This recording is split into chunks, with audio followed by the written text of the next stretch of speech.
Paano po magpalit ng password ng Google account? So, tanong yan ni Lods sa Mary Ann sa isang tutorial natin.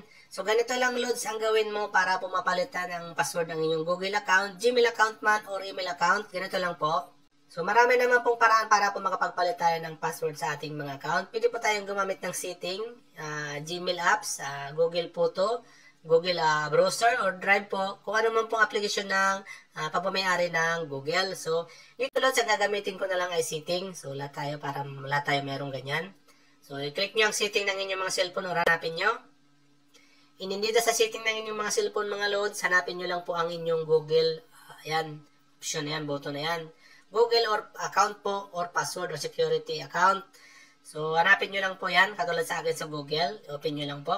Ngayon, kung marami po kayong Google account dito, mag-switch muna kayo. Hanapin nyo po yung account na gusto nyong palitan. And then, ganito po ang lalabas nyan. I-click nyo lang po yung malit na arrow na yan para po makapag-switch.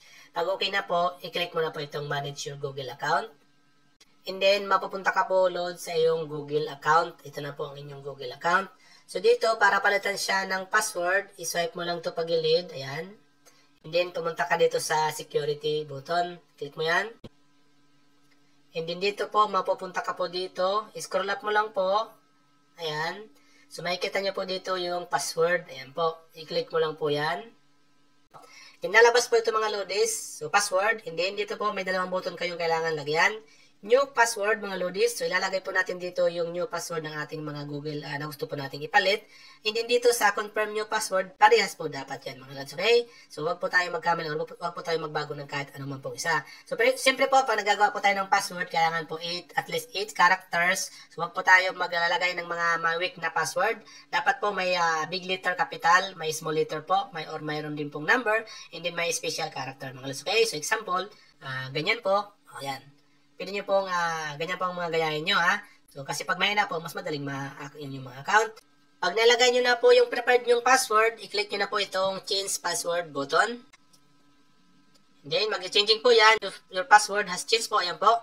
Password change successfully. Pag ganyan po ang lumabas mga loadis, ibig sabihin po, successful na po, napalitan na po yung password ng inyong Gmail account. So, kung hindi naman po lumabas dyan, ulitin nyo naman po, may mali po sa iyong password na ginawa.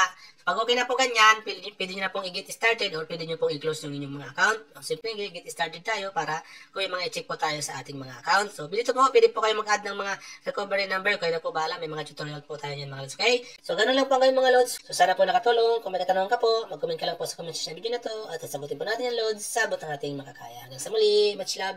God bless.